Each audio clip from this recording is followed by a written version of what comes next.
Gordon, as we've read, Gordon has described conceiving of the structure of a variety as being somewhat based on the structure of a porn film, in terms of theory saying that porn is about creating desire that can't actually ever be fully resolved. Right? Because that's its whole purpose. Its whole purpose is to get you horny. You know, and then maybe you get an orgasm or whatever, and then you probably turn off the porn. I like how I said "get an orgasm" as if that's like you get one. It's like the claw. It's like the claw machine. Like.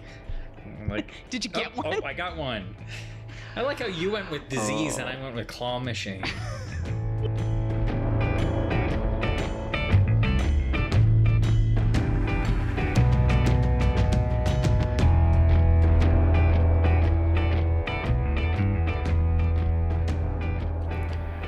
Welcome to this Celluloid Mirror minisode. My name is Sean Mannion. I'm one of the hosts of the Celluloid Mirror. We're doing these minisodes between our regular length episodes just to check in, share some of the feedback, some of the comments that we've gotten about our past episodes, whether it was the episode we just finished or 2 episodes ago or 5 episodes ago or our first episode, which was over a year ago. If you have thoughts to share, we would love to hear them and share them in one of these little mini-sodes. We have a couple of comments that we got on Instagram. You can follow us on Instagram, it's at 4 Mile Circus. On Twitter, we're at 4 Mile Circus. You want to send us comments through email, info@4milecircus.com. If you want us to include your voice, you go to anchor.fm/the celluloid mirror. There's a button there. You can press on that. You can record a comment, record yourself, and, then it's not about me reinterpreting what you had to say or reading off what you had to say. You just have your whole, you say your piece however you like, and we'll include that. But in the meantime, we got a comment on Instagram, and you can check the Instagram post on Tammy and the T-Rex and Breaking the Waves that said that our conversation reminded them a lot of Ilana Nash's work on how teenage girls are constructed in Hollywood. I'm not as familiar with that. That's really interesting. We'll have to go look that up. I'm sure that'll be a good reference for some of our future episodes. Someone asked the question, who gives a fuck about this? We give a fuck about this. Otherwise, we wouldn't do the podcast. There's a lot of work to do a podcast. We give a fuck about this. I feel like that's kind of self-evident, isn't it? Is that we are the ones who give a fuck about this. Probably shouldn't say fuck quite so much, but it's done. It's done. I've said it so many times now. We say it a lot on the show anyway. We also got a comment. It had a little bit of a back and forth. So the Instagram post was just sharing a little Reels clip about how even though, these films, Tammy and the T-Rex and Breaking the Waves, center female characters, center women, they're still really there to fix men's problems. That would, if you listen to that episode, you may remember that part of the discussion where Nicole made the point that, the women are the main characters of those films, but their whole reason for being in those films is to fix the problems of men. So we got a response that said that the damsels in distress trope is men existing to fix women's problems. That was the point that they were sort of offering a counterpoint, that the damsels in distress trope exists to fix women's problems, and then suggested that maybe this is just the nature of storytelling. Responded there, and kinda, but it's reductive in this particular instance, and it's commonly reductive specifically with women. That's one of the reasons why we're commenting on it. Even when women, in these cases, even when women are the main characters, their role is subverted to male characters. And damsels in distress, that's still present. We can throw out there that there's, it's kind of the same if the male character, if we role reverse and say that, let's put men in the women's roles here, or what have you. In a way, I guess you could argue that Tammy and the T-Rex and Breaking the Waves are, an inversion of the damsels in distress, with the men being in distress. But the thing is that it happens more to women.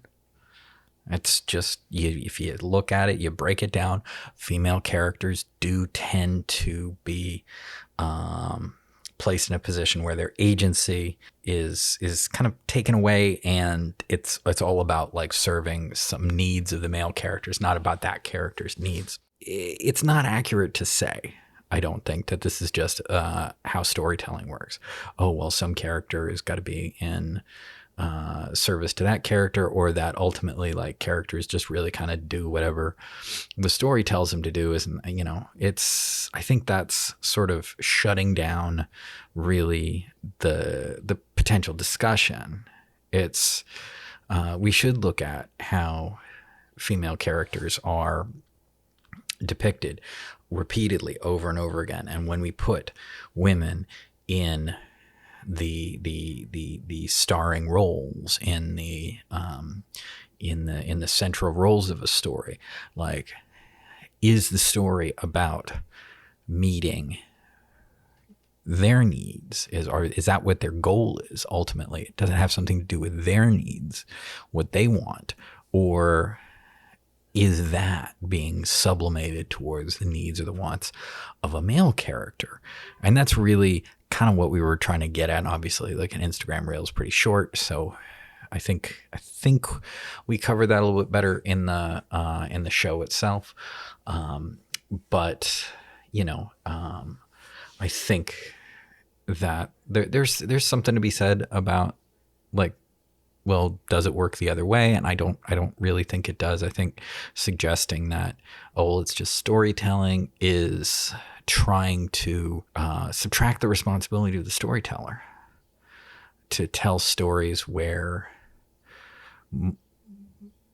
characters have agency, where characters are not there to serve the needs of some other character, but that they have wants and needs themselves. I think it's just a discussion of good writing, is when you get into discussions of, like, okay, well, character development and plot development, it's really, really about looking at each character, every character, male, female, non-binary,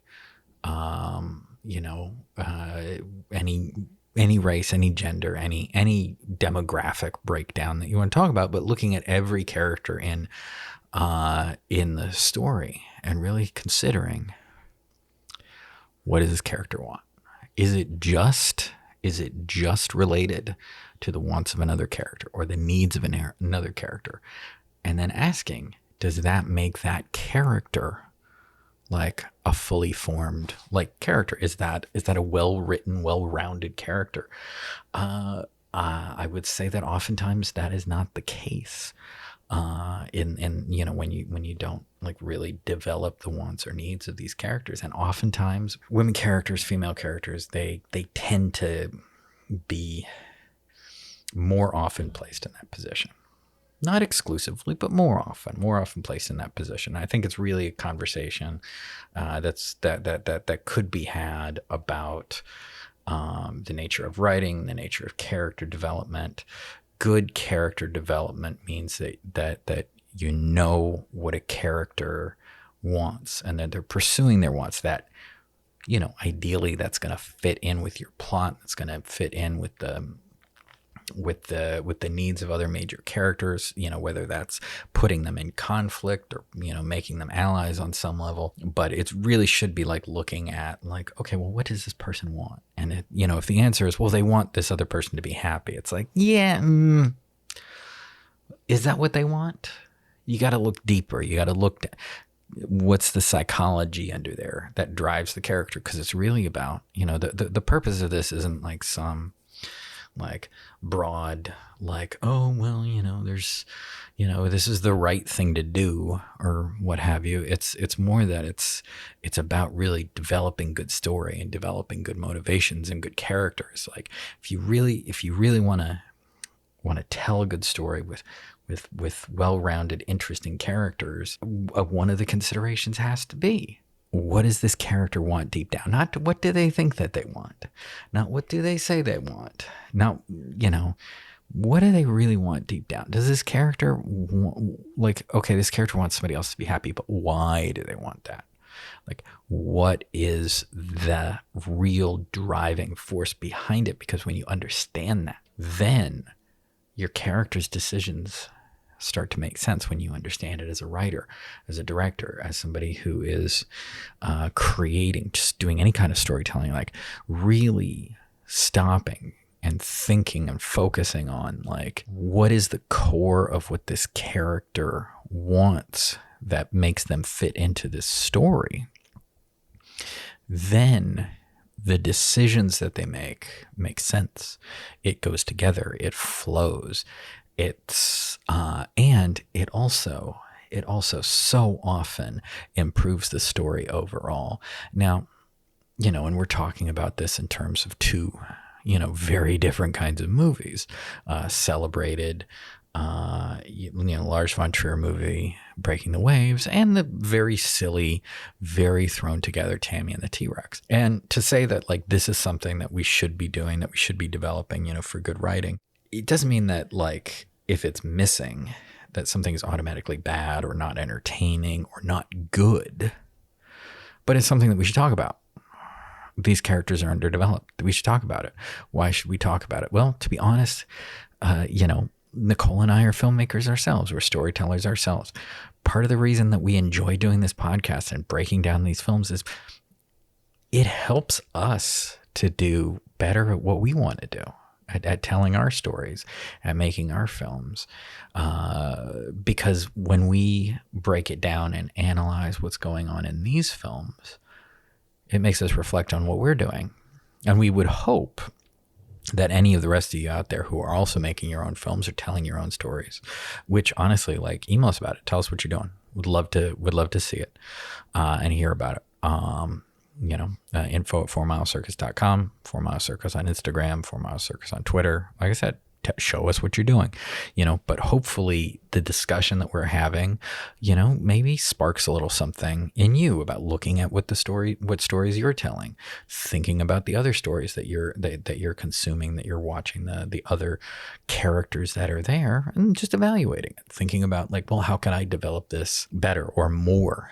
That's really a lot of the point behind, this kind of analysis. We're not throwing anything out or dismissing anything. We've done a few movies that, one or the other or both of us don't exactly love on some episodes. But for the most part, like, where we're coming from is a deep appreciation of film and the particular films we're talking about. And that's what we want to share with you. And that's, we're hoping, that you will enjoy that on some level. So anyway, tell us what you think. We love to hear about it. We love to share it. Hope you enjoyed our last episode with the wonderful host of Girls, Guts, and Giallo, Annie Rose Malamet. We had a lot of fun talking about Return to Oz and Hellbound Hellraiser 2.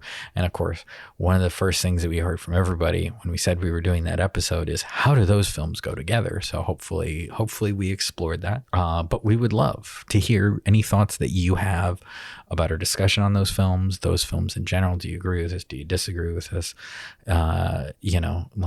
Talk to us about it. Tell us about it. Let's have some back and forth on it. All the ways that I just explained. we would love to. We would love to hear from you about that episode. Hopefully we can share some of your thoughts in the next mini episode in a couple weeks.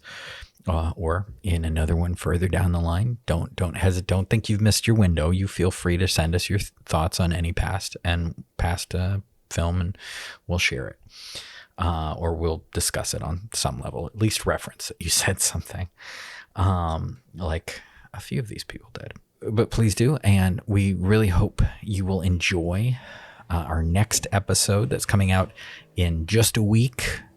We've got a really interesting, I think, discussion on Betty Gordon's Variety and Fran Kuzui's Buffy the Vampire Slayer, which this fella Joss Whedon turned into a TV show a few years later that you may be familiar with. So we look forward to sharing that with you next week, and we're really excited about that discussion and the rest of what we have coming up for you this season on the show. Thanks for joining us, and I'm going to leave you with just one more little clip from next week's episode.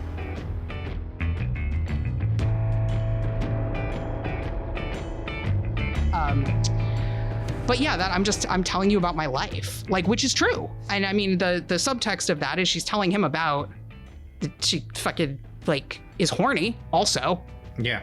And he doesn't want to be hearing that. He doesn't want her to be horny.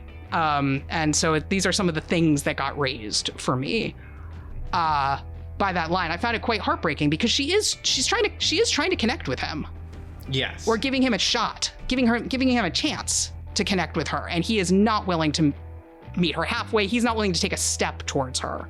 She can get in his car and he'll tell her about his work, and they can do that. But he does not want her as anything other than an adoring audience for him. And her work, her day, her interests are like obscene as far as he's concerned.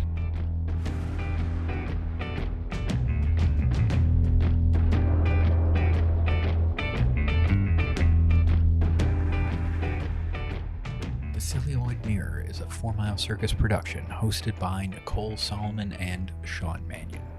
Our theme music is Twisted by Kevin MacLeod. You can hear more from Kevin MacLeod at incompetech.filmmusic.io. Please take a few moments to rate and review The Celluloid Mirror on your podcast platform of choice. It really helps with discoverability. If you have questions or comments about what you heard on the show or suggestions for future episodes, feel free to email us at info@4milecircus.com or seek us out on social media. We are at 4 Mile Circus on Twitter and Instagram. Want more from the Celluloid Mirror, Sean and Nicole? Join our Patreon at patreon.com/4milecircus. You'll get early access to episodes, uncut video of our recording sessions, access to our Discord server, and much more. To learn more about everything we do, visit us at 4milecircus.com.